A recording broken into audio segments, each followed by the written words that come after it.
Okay, good morning, everyone, and thanks for joining us. We have four panelists here today that are going to talk about non-food crops for agroforestry. So I'd encourage you to enter your questions in the chat as we go along, and then I'll record them, and we'll have time at the end to ask panelists your questions. And we're going to begin with Eric Toensmeier giving us an overview of his experience with perennial crops. Eric is an author, a lecturer at Yale, and a senior fellow with Project Drawdown, and he's got a lot of experience. So we will turn it over to Eric, and then we'll go through each presenter has 10 minutes, and that'll give us time at the end to have a question and answer session. So I'll turn it over to you, Eric. Great. Let's see if that screen share looks good. Well, good morning, everybody. We're going to take like a light little stroll through the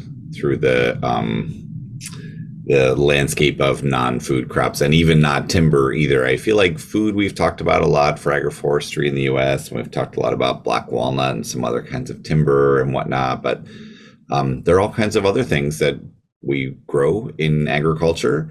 So we'll just talk about a few of those. We'll cover a huge territory in a short time, so we won't go real deep into anything, but I'll give a couple of my favorite examples. We're talking about products that have advantages like having a long shelf life and not having food safety regulations. Those are definitely a plus as a producer. Those are things I like to think about. Some of them are really high value. Some of them are super low price, high volume. Some would be the tree crop components. Some might be grown like in the alleys in between. So my favorite example that I've seen is growing willows to make artist charcoal. So a very small amount of willow made into artist charcoal can make a really high price product. So we in the industrial crops world, which doesn't actually mean things destined for factories, it just means things that aren't food, basically. We have three categories: materials, chemicals, and information. So we'll just go real quick through those, and then like one other category I like. So materials is anything solid, growing material for paper, for textiles. This image there is Nesseltuck, which is a German textile made from stinging nettle. We have a lot of other interesting. There's a cooperative raising milkweed as a fiber crop in Vermont, for example. So we have some interesting fiber products. There are also all kinds of very sophisticated modern bio-based plastics and biocomposites and so on being made out of plants. And in the agricultural world, mulches, be they like pine straw or bioplastic mulches. A lot of people are selling stuff for bedding for livestock right now, for horses. And an advantage here is that the carbon that is sequestered by production and growth of these plants is held in that product for the life of the product. So it's a way to increase carbon sequestration. And there's lots of different crops that we can grow in temperate climates. I've just put a couple of examples in there. And also you might grow annual crops that produce these kinds of things. Cotton, for example, is very widely grown in agroforestry systems around the world, and certainly could be more in the southern US. Then we have the category of chemicals, which is a huge category. We have traditional things like paint and soap and pesticides and all medicinal plants. So we're talking about a huge range of things. And then there's all kinds of much more sophisticated modern things that are made out of plants. And the climate goal here to me is that about 10% of petroleum globally is used as feedstock, raw material for the chemical industry. So while it would be impossible to replace petroleum for energy using crops, because you would need an extra continent worth of farmland to do that, it is feasible to replace the chemical feedstock. And some of the plants are really cool. This photo here is the hardy soap nut, which grows up into Colorado. And you can use the fruits as laundry soap and dish soap and stuff. So those are fun. And then we have energy crops. And again, there's just not enough. There's not enough land in the world to do all the energy, but a very modest amount can be produced and has been, and it continues to be produced. The markets are pretty bad on these at the moment. Like price for wood, wood chips for fuel is real low, and the giant grass markets have been pretty terrible as well. Not that there isn't some potential. And the key issue here is that while some biofuels are quite a bit better than comparable petroleum-based fuels, many of them are much, much worse. Many of them are even worse than coal as a source of energy. So it's about how it's grown, it's about how it's processed, and so on. And actually, one of the very best ways to do it is in these short rotation coppice systems, as you see here, where willows, for example, are grown and mowed down and resprout really quickly. That would be an example of one of the more carbon-friendly ways to go. So lots of options here as well. Where really, when you get out of the tropics and subtropics, there's so many cool, interesting, very widely grown industrial crops in the tropics, from rubber and guayule on down the list. We have a lot less interesting things because they haven't been domesticated, but we have lots of plants with potential. Meanwhile, there are certainly some things with markets that people have been figuring out. The last category that I'll talk about is growing seeds. This is what I do, and I used to run a seed company many years ago, and I'm starting up again on this kind of stuff. Opportunity to sell seeds and nursery stock, and in many cases, live stakes for things like some of the dogwoods and poplars and willows used in different kinds of restoration practices. What I'm looking at on my little alley cropping operation here is growing seeds in between the tree rows of species that provide the functions I want, like nitrogen fixation, attracting pollinators, what have you. So they're playing a role in my agro ecosystem, but are also making seeds that I can sell. And I've sold seeds before through lots of different places of vegetables, of functional plants, and so on. I worked in restoration seed work before, and there are a lot of the big seed companies like your Prairie Moons and whatnot. Even if they already list something, offer a species, they're often looking for locally adapted sources. Like maybe they have a job in your state or in your county, and somebody would prefer to have seed that was grown there. So even if they already have something really common like milkweed or cattails or some goldenrods or something, it doesn't mean that there's not potential to sell. And some of those sell for really high dollar values, $300, $600 a pound, although they're very small. So, and if you want to learn more about these kind of industrial crops, there's a bunch of chapters on it in my carbon farming book. I wrote this little piece. This is a downloadable one online with Ann Blake from the Handbook of Eco Materials. There are lots of books on individual industrial crops. There's not that many things that focus on the perennials and so on. So this would be one place people could go. And that's it. Thanks.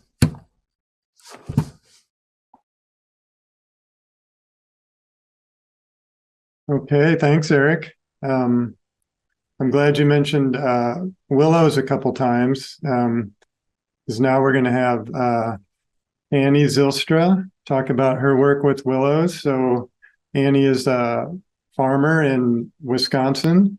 She's also a folk singer, a basket maker, and a weaver of community. And she's going to share her experience growing willows for basketry and other uses. So Anni, you can go ahead and share your screen. Hi, I'm just going to say hi once and you can see my face, and then I'm going to stop video and share my screen.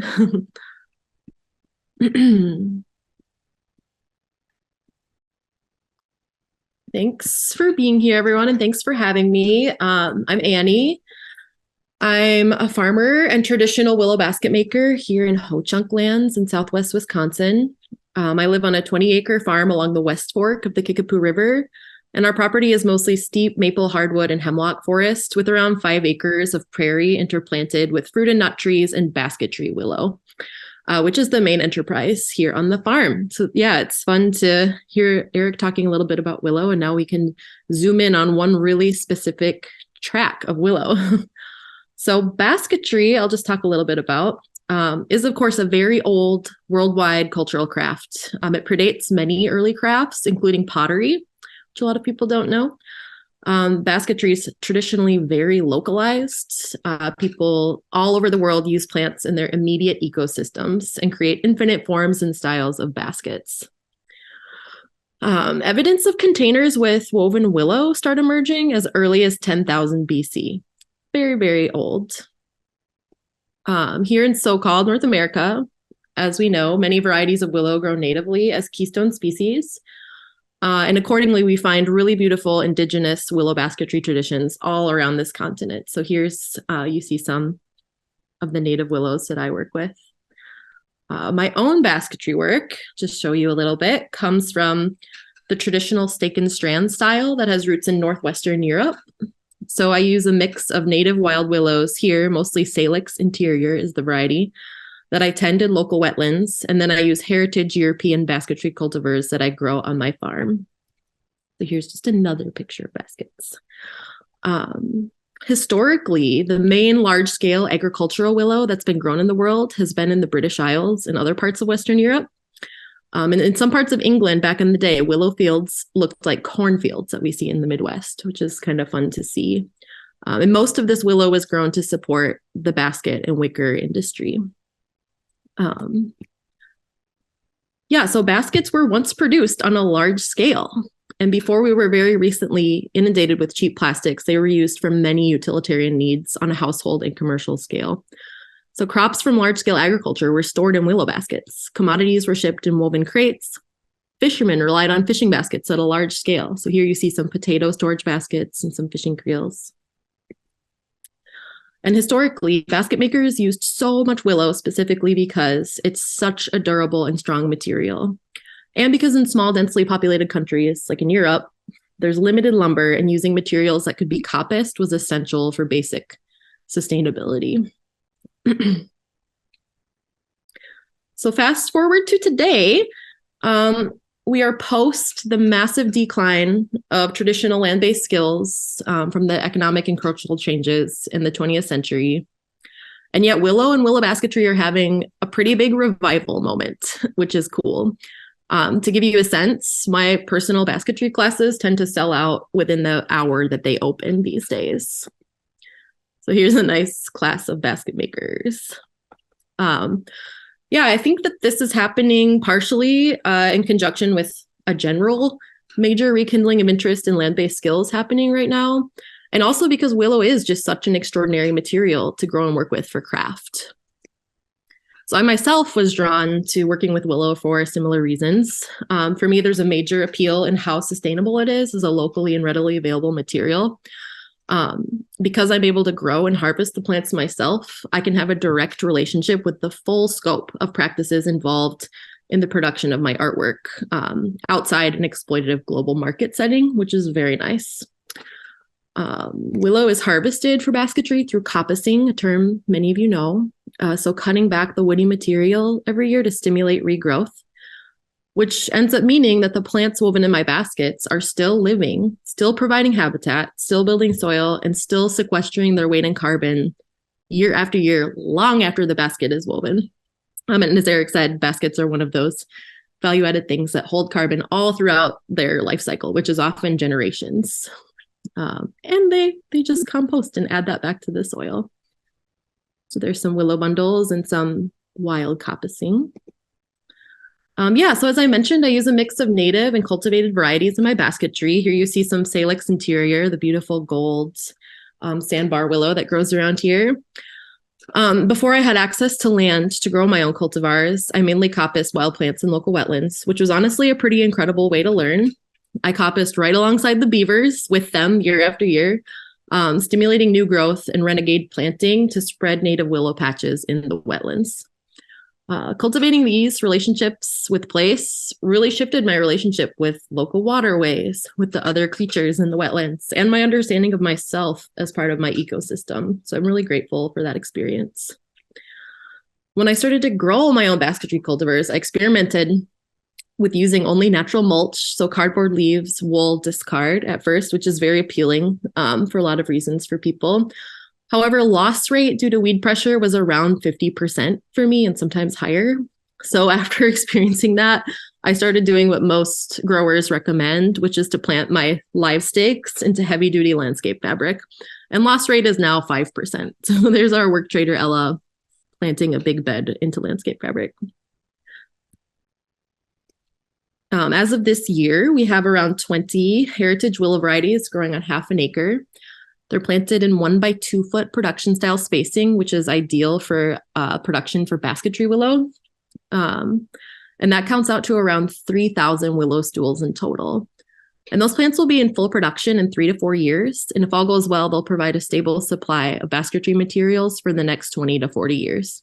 So that is a lot of baskets and a lot of carbon sequestered, which is really wonderful.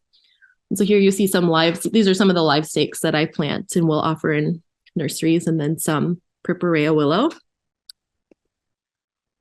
My long-term plan for our production willow involves selling nursery products and using material from my own basket work, including in classes and private lessons. And one thing I'm currently super interested in is making woven caskets for green burial as a highly sustainable option for families interested in exploring this alternative. So here you see a willow casket that I recently made my initial apprenticeship. Willow caskets use a ton of material, which means they're an excellent choice for making a carbon impact and supporting regenerative agriculture with your funerary arrangements. Very cool. I could talk about that all day, but for another time. So of course, since many of you are agroforesters here, you know that people plant willow for all kinds of reasons besides basketry, some of which Eric mentioned. And just to run down a short list. So ornamental and floristry production, hedgerowing and live fence. Here's a picture of a really beautiful live fence at Living Willow Farm. Stream bank remediation and riparian buffer, windbreaks, biofuel, and then silvopasture and forage for animals. Lots of cool research going on with that right now. And then I also want to address willow as a value-added product. I know you all love talking about economics. Willow is a particularly trendy crop right now that a lot of people are planting. So just want to get into that a little bit. So I'll just say the main value-added products from basketry willow specifically are, of course, basketry and woven artwork, woven crafts, nursery products, so live stakes, cuttings, etc. Brown willow, which means basically selling dry willow bundles to weavers to use. So material, and then material for classes, so educational. Put very simply, in the current market environments, I do not recommend growing basketry willow unless you plan to use what you grow yourself in a DIY capacity, or unless you are very actively participating in growing the market for this niche specialty crop. It probably goes without saying, but the market for willow is very different from food agroforestry products. No special skills are needed to know how to eat a hazelnut, for instance. Most people who have tasted a hazelnut probably want to eat more of them. So there's your market. Willow, on the other hand, and specifically basketry willow, requires a lot of education and specialty skills to know how to use. And as I've observed the excitement for this crop sort of intensify in my immediate region, close to a dozen new commercial willow operations have popped up just in the past couple of years. And those are all almost exclusively selling nursery products and are almost exclusively run by people who don't actually use the willow and aren't really participating in growing the market for the product. So I think growers are hearing that willow is a super profitable crop with a hot market and wanting to add a cash flow stream to their farm, which is perfectly reasonable. But for this really niche market to be sustainable, folks growing basketry willows commercially need to be growing and cultivating the market. And I think the best way to do that is to use and promote the use of these products through education. And I think if that doesn't happen, it looks like we're on track for the basket willow supply to exceed the demand very soon. The same seems to be true for ornamental and floristry willow, just as an example, which is another very trendy value-added crop folks in agroforestry are planting. So the ornamental willow farmer down the road from me, who's been doing the business for 25 years or so, told me this year that the market for ornamental willow is so saturated with new growers that he has nobody to sell his crop to this year and may have to close, which is a bummer. So that said, there are 100 great reasons to grow basketry and other types of willows. And growing willow for the sake of growing it is a wonderful idea. Totally recommend. But because of the niche market environments we're working in, I really encourage people who are thinking about growing it to start by taking some basketry classes. See if you even like working with willow and can get behind it. And get excited with all us basket weavers about reviving an awesome traditional craft that supports regenerative agriculture future. So that is what I have to say. Here's a little picture of my work. And hopefully that was 10 minutes. Thank you very much.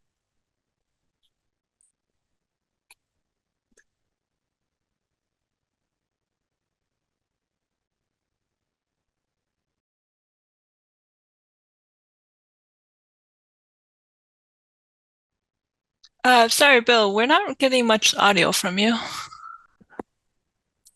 How's that? I can Better? hear you now. Okay. I was just saying there's a lot of interest in willow, so we'll have questions for Annie at the end. But now we're going to move on to our next panelist, who is Katie Commender, who works for the Appalachian Sustainable Development. And she is going to talk about her experience growing and marketing medicinal herbs.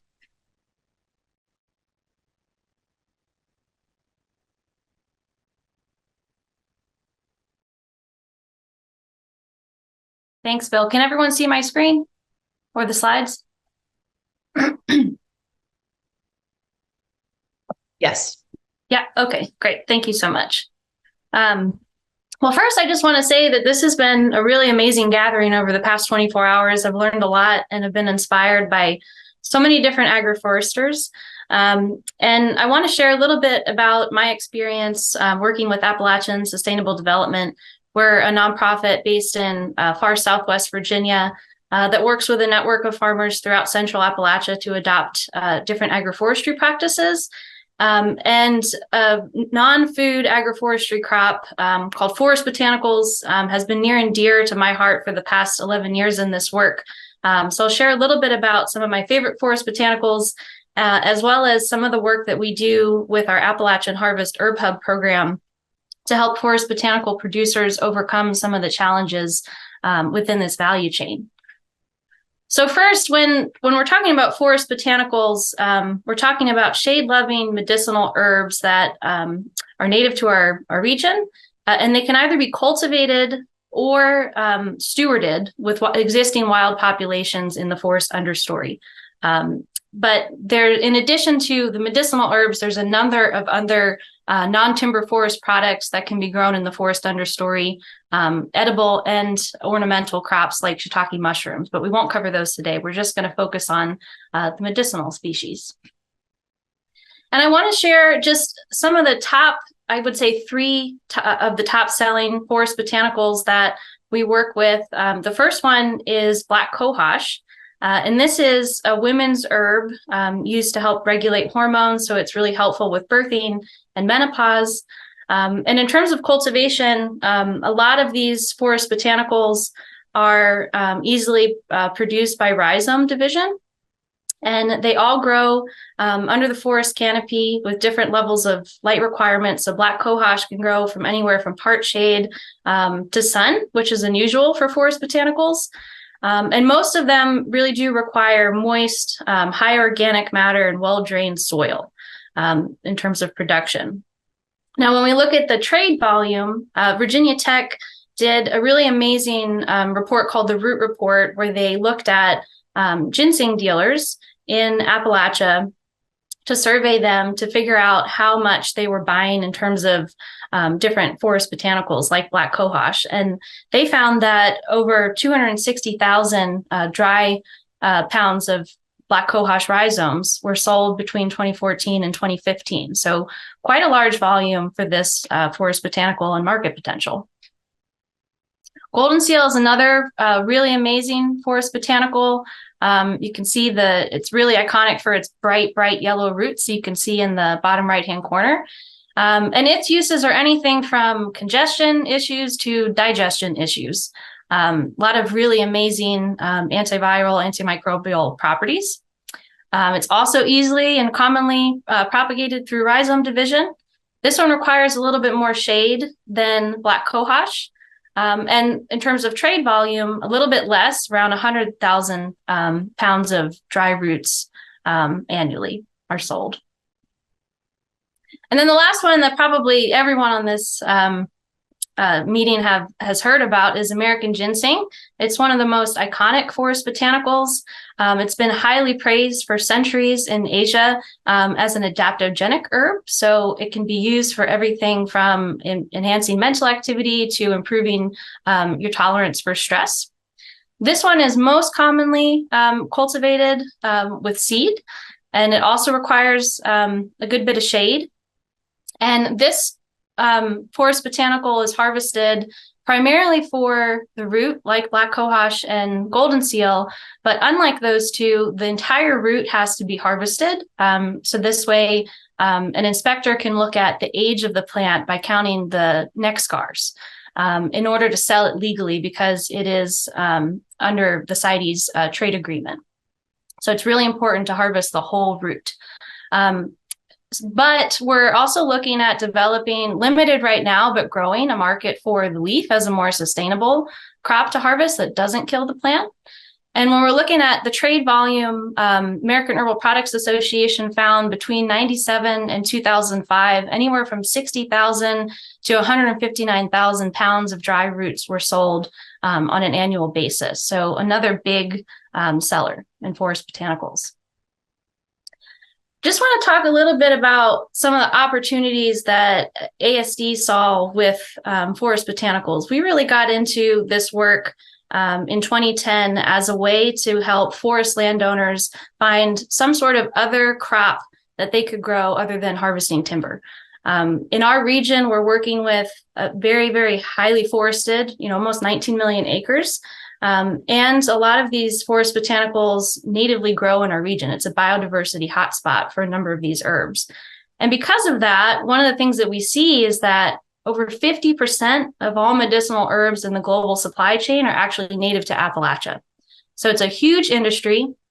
It has a lot of really deep-rooted cultural connections and cultural heritage for wild harvesting for many, many centuries.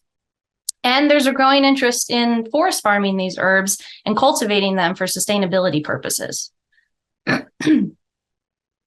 with opportunities come some challenges that I want to point out. These plants it's not like growing tomatoes. A number of them take 7 or more years to grow from seed, around 3 to 5 years from rhizome division. So they're very slow growing. It's not a get rich quick production system. And a lot of times the roots that are harvested are very small. So when we think about, 100,000 pounds of golden seal being sold, that's around 400 roots to make a single dry pound. So we think about all of those things, how many centuries these roots have been harvested from our region. One of the things that we are seeing are wild population declines from overharvesting and habitat loss. So there's growing sustainability concerns, which is a great reason to forest farm. Some of the other challenges can be quality issues, specifically with adulteration. So black cohosh, for example, has a lot of lookalike species that might accidentally be harvested and sold into the market.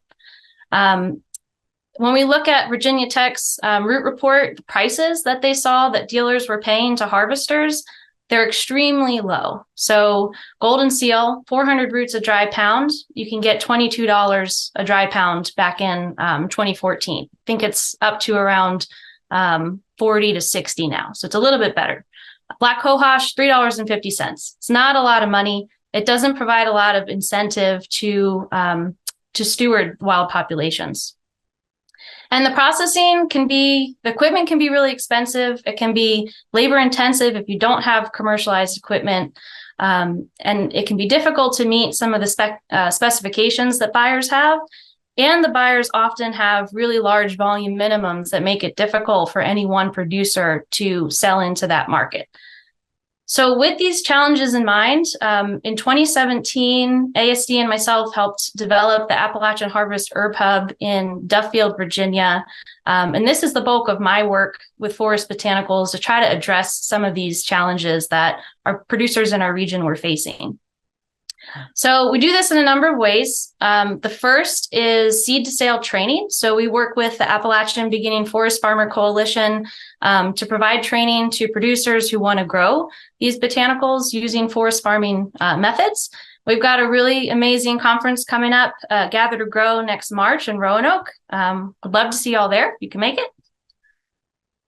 And then when grant funding is available, we can also provide financial assistance to producers. Oftentimes, planting stock can be very expensive and cost prohibitive. So this can help forest farmers with startup expenses. And we've got a really amazing program called Catalyzing Agroforestry Grant Program, or CAGP, that's open right now on a rolling deadline that forest farmers can apply for. And then the bread and butter of what we do physically in Duffield is processing. So we have a 15,000 square foot facility where our herb and food hub are located, and we offer shared use commercial herb processing for everything from washing to drying to resizing to make sure that farmers don't have to bear the burden of the very expensive equipment costs. As a nonprofit, we can buy that for producers and offer it shared use. It also helps reduce the post-harvest handling labor expenses and really helps improve the quality of the material that's then sold to buyers. Which brings me to the last point and service that we offer is aggregation and marketing services. So again, if one farmer cannot meet, say, a 100-pound order, we can aggregate supply from a network of producers to help meet that order so that everyone can access it. And then a big part of what I do at the Herb Hub is develop premium price markets that value sustainability. So in doing so, we're able to take, black cohosh from $3.50 a dry pound to $45 a dry pound. And I'd say the biggest challenge that we're facing right now is limited supply. We need more producers. There's a huge growing market for forest farm botanicals. But these crops take a really long time to grow. So we're behind schedule on that. So this is a really great time to get into forest farming. And I think that's all I have time for. So I'll share my contact information if you want to email me afterwards, and definitely happy to answer any questions folks have during the panel. Okay, thanks, Katie.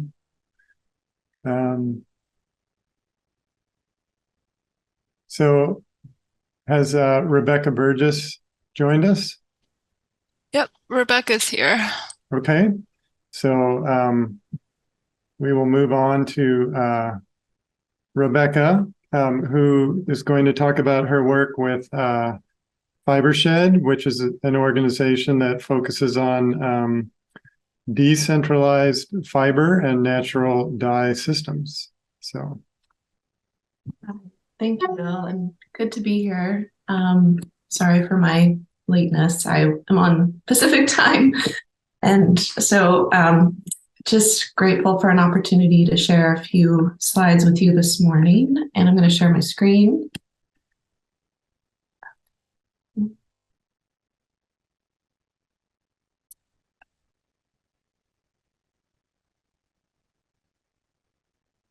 All right.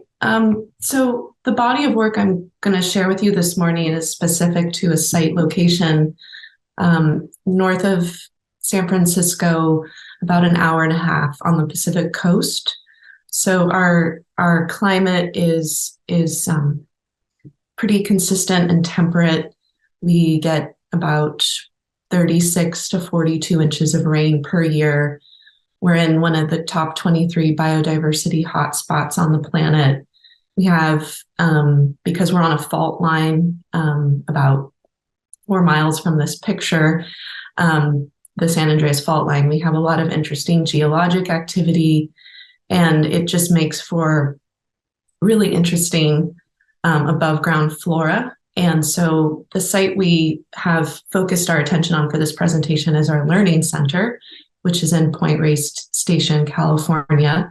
And it's a location where we moved in actually during COVID. Our organization's been primarily here to support communities and other farms and ranches in integrating agroforestry into their farm and ranch operations.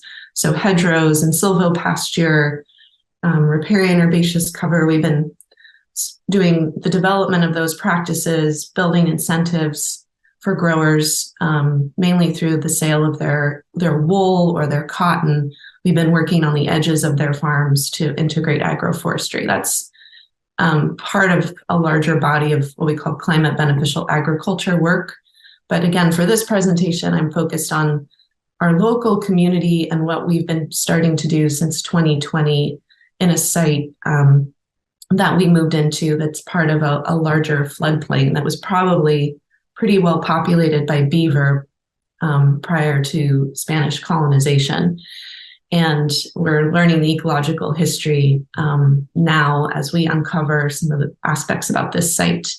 But what you see here is the Coast Miwok and many different tribal community members from North Central California gathering in our riparian herbaceous cover area. Right there, you just see we have some Asian pear, and we have a series of willow varietals, some of which were already there. When we got to the site, we realized that a lot of the ecological restoration that had been done in the 1980s had only used one type of willow, and all the basketry willows had not been incorporated. So we found some, what we call in our area, gray willow, that was a preeminent vertical, I guess in weaving, I would call it the warp, but the vertical for the basketry. We found a gray willow that had gone extinct from my watershed where I've been for 5 generations, and we found one of these. And so we've started to populate the site with gray willow for basketry. And then some of the understory work we've started to do, I'll share more about. We've started to bring in the weavers or the horizontal.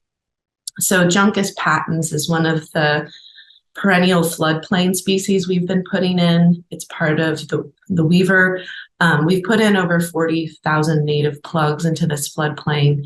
Now, due to climate change, we've been getting sometimes up to 16 inches of rain in a 24-hour period.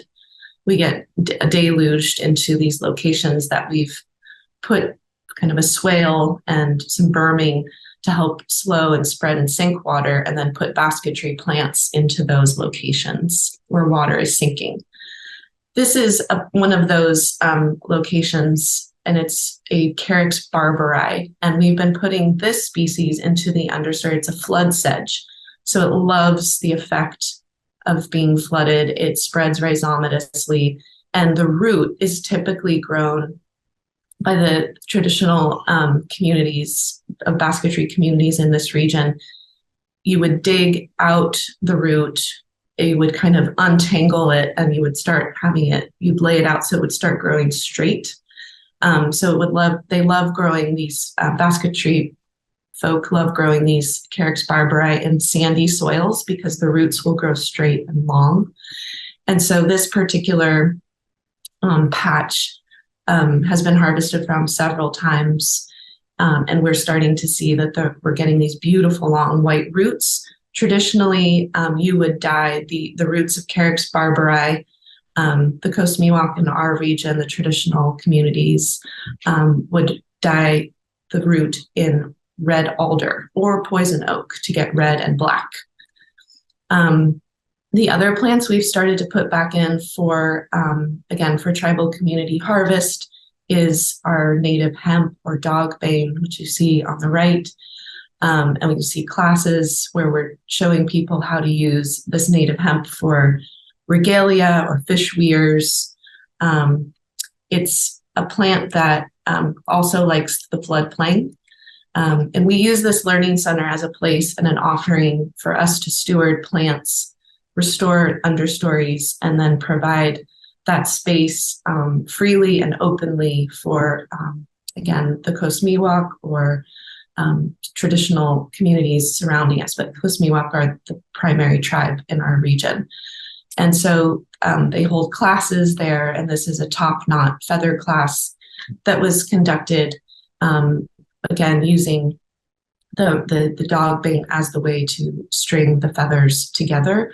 And again, I have pictures of other regalia that's tied together with dog bane on the left.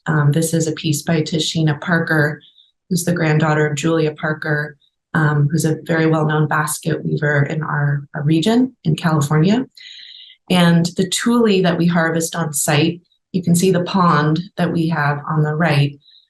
This is actually a circular tule that was not considered the preeminent tule for making boats in our area, but we've had several people start to use this circular tule and make what is a traditional boat used throughout the region, throughout Patwin, Ohlone, Coast Miwok communities have always used tule for boat making. So and then going out, so that's the traditional Fibershed, I would say, the 13,000 years of fiber community activity that we honor and that takes priority in how we plant and how we restore the land, because we are providing plants for the tribal community. Again, my family arrived in the late 1800s, Irish descent, and our farming practices were more focused on potatoes, cattle, and so a lot of the work that my ancestors did in the area actually kind of destroyed the understory, which was a critical aspect of harvest for food, for fiber, for medicine, for Native communities. And so part of my work is to do that restoration and then offer those plants and make sure those plants are freely accessible at all times to the community of First Nations people. And then going fast forward, the traditions that my European ancestors have more brought with me would be the traditions of wool and the relationship to wool culture.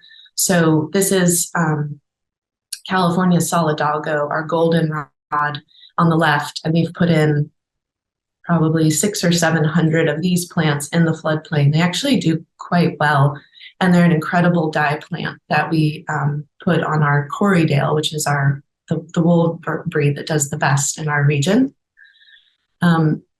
This may be slightly unrelated to agroforestry or not for some of you, but thinking about the mycelial communities that start to pop up in a healthy multi-story system is the mushroom community. And so this is all the colors we've been getting from the fungal community that started to come back and populate the area.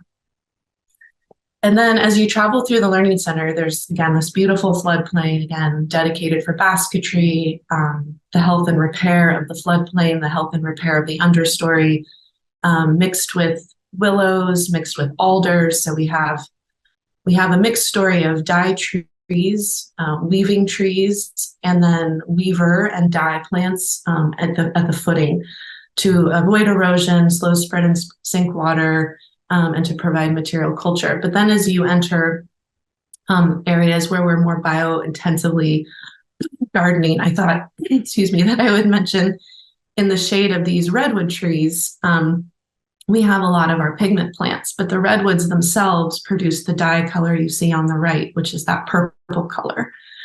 So from the green cones of the redwood, we're able to produce these purple tones, and it's a light and color fast dye. And all the redwoods you see there that are a windbreak for this garden effectively produce those colors, and they produce above ground carbon, and then they produce a lot of protection for our garden to thrive.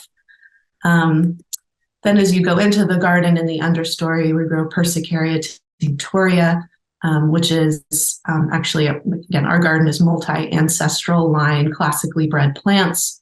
This is a Japanese indigo. It's the only plant we get blue from.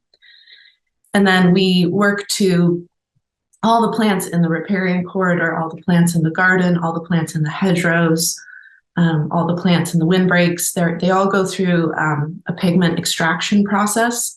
So you can see are the jars of color we have on the right. Those are all of the colors that we tend and or cultivate intensively. And we produce pigment for a range of applications. This learning center, again, is mainly for tribal communities or for the general public to come. And the general public spends quite a bit of time learning things like how to make your own paints and inks and immersion dyes, how to repair your clothing, how to think about your consumption, how to think about ecological carrying capacity, how to think about right relationship, reciprocity, harvest protocol. All of these things are intertwined. And we use kind of the lens of art and creative expression through color as a means to bring these greater themes forward. So this is the tools. It's pretty simple. I just wanted to share how simple it is to really do extractions. You need jars and water, a few things, some mortar and pestle. It's a pretty accessible process. And then here's a close-up of some of those pigments that, again, can be used in all kinds of applications. You can make your own oil paints. You can make your own watercolors, which is what we tend to do. And then immersion dyes to repair your clothing. If you get an oil spot or some kind of something that you need to repair, you can paint over it. You can keep your clothes in play by over dyeing. We advocate for that a lot as well. I think that actually was the last photo. So I'm going to stop share. Okay, thank you, Rebecca. That was fascinating. We have generated a lot of questions, so I think now we're at the point we can start on those and see if we can get through them. So there were quite a few questions for Anni about willows. I think I'll start with some of those. There's a question around what traits do you look for in the wild willows for basket making? Yeah, so with willow, we're pretty much always using the first year growth of plants. And what I'm looking for is long, straight, flexible plants. And there's so much experimentation that needs to happen if you're looking to weave wild willow. And I always start with the beaver coppices, because that's where beaver coppices or places where willow is mowed every year, maybe by the county or the state.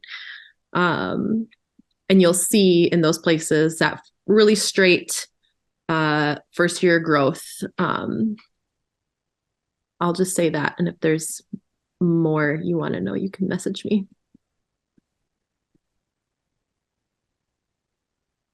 Okay.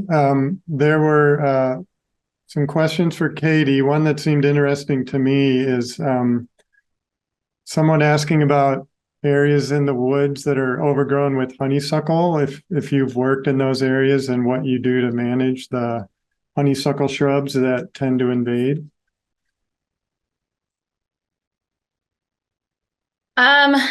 Typically for when we're working with forest botanicals, we try to avoid those sites. So we're looking for sites that have a little bit more open understory. So I haven't worked much with those types of invasives, but yeah. Okay. Another question is, are there markets for ginseng leaves?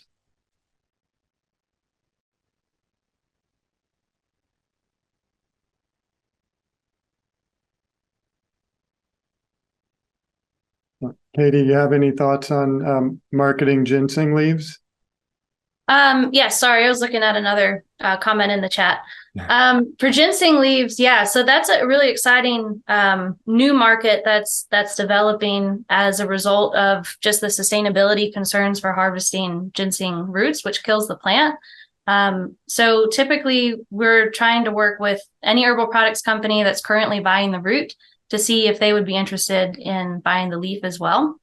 There's a lot of really interesting studies on the bioactive constituents that are in the leaf and the root and they're seeing some similarities. And so I think it really is a promising new up and coming product for the market.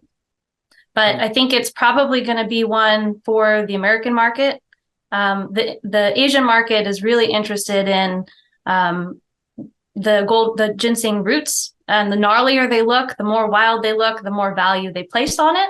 And so I don't know that the leaf market would necessarily take off in Asian markets, but it could.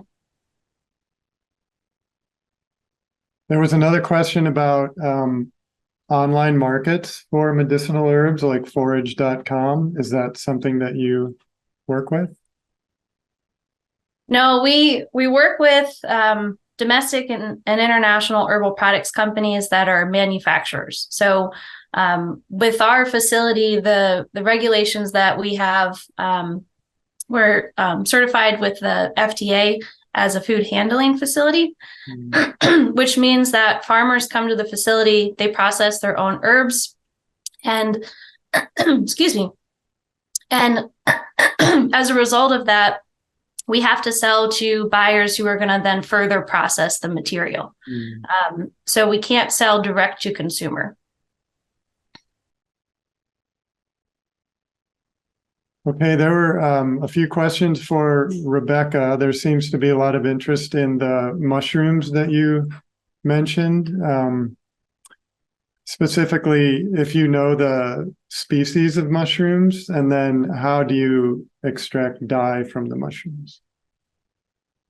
Do we have an active notes list that we can send back out to participants? Because there was a whole long line of Dyslarthias, or off the top of my head, I think there were like 10 in that photo. And the teacher, Alyssa Allen, has a list that she's very open to me sharing. So is that a possibility?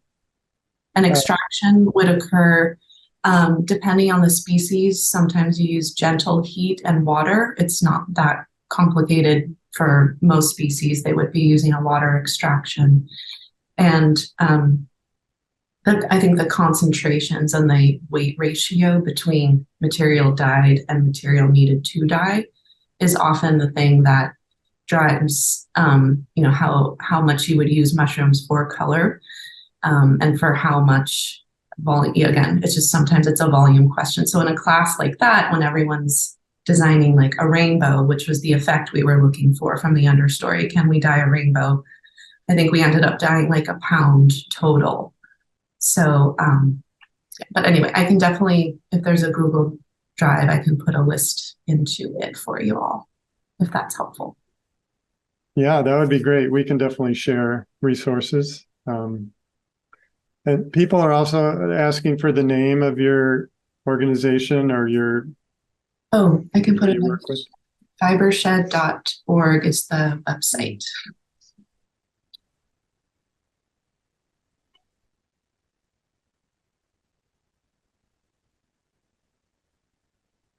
I'm thinking about just in general questions for all the panelists. Given the experience you have, what advice would you give to young people that are curious and maybe want to start out with what you're working on? Thinking back maybe about things that went well for you, or maybe mistakes you made where you could help people avoid those mistakes.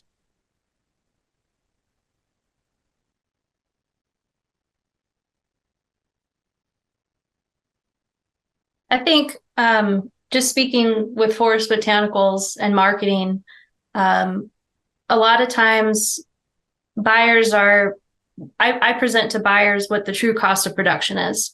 Try to work with our farmers to really pinpoint what that is, so that they're really getting a price that they need to cover their costs and still make a profit. And oftentimes that price is a lot higher than what companies are typically paying. And so there's a lot of education that goes around that. But I've had a lot of incredible conversations with herbal products companies that are just shocked at how much it costs to actually sustainably forest farm these botanicals. And it really sheds light on why there needs to be higher prices for forest farmed botanicals. And a lot of these companies are really grateful to have that information because that helps inform their discussions with their purchasing department to say, hey, if we really want to have a sustainable supply chain of forest farm botanicals, this is the price that we need to be paying. So I think the biggest advice that I could give to folks just getting started out is really try to keep track of your cost of production, know what that is. So this way you're not underselling yourself. Mm-hmm.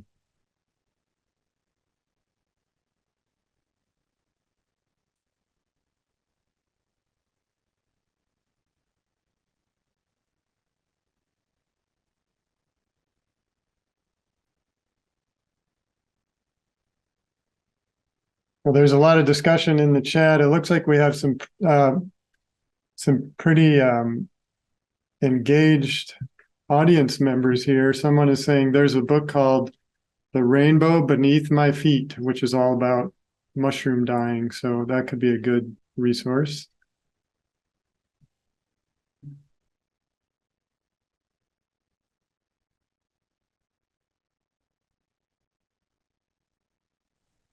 Rebecca, I think you're muted.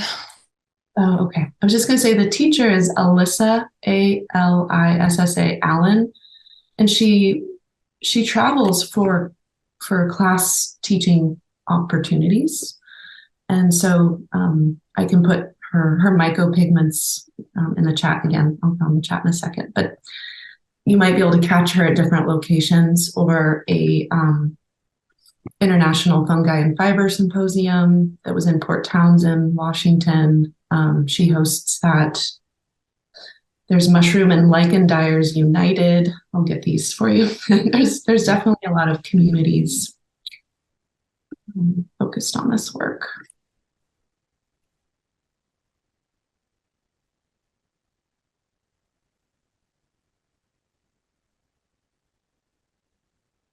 There's a question for Annie in the chat. We grow basket willows on our farm, but they are often eaten down by rabbits and deer. Have you experimented with pollarding willows instead of coppicing? Yeah, so I'll answer that question quick. I'm very excited about pollarding and have one grow of about 500 plants in an experimental pollard. And it seems to be definitely very effective for predation. So yeah, I think it's a great option. And it also means I'm thinking in the long term as a farmer, like for my body, hand coppicing 3,000 plus willow plants, I would much rather have to do all the coppicing work up here rather than bending over. So highly recommend trying pollarding for both of those reasons. And just to answer your question, Bill, like what are some things learned? How can mistakes that maybe others can avoid? Just to say, I'm still very much learning. I'm only in my third year of growing willow, so there's that. But one thing that I do wish I'd done differently is plant my plants much sooner on perhaps other people's land, because I'm still waiting for material to meet my demand for classes, etc. I just wish that I had planted right away instead of waiting like 5 years. So word of advice.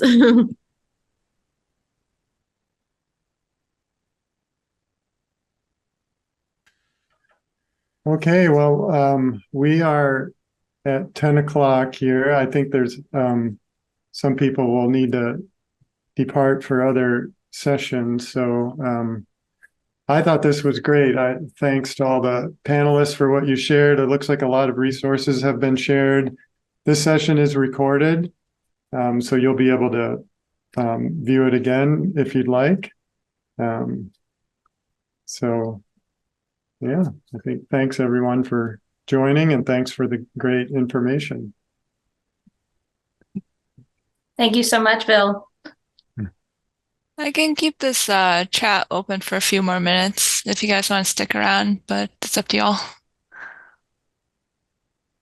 I have to go. I'm sorry. No worries. We'll go on. Eric. Oh, sorry. Eric, there was a question for you earlier. I'm just kind of curious. What has been your favorite and slash or more most surprising non-food agroforestry crop discovery? Just kind of curious. For this, well, I think it was learning that there's a kind of soap nut that grows up here.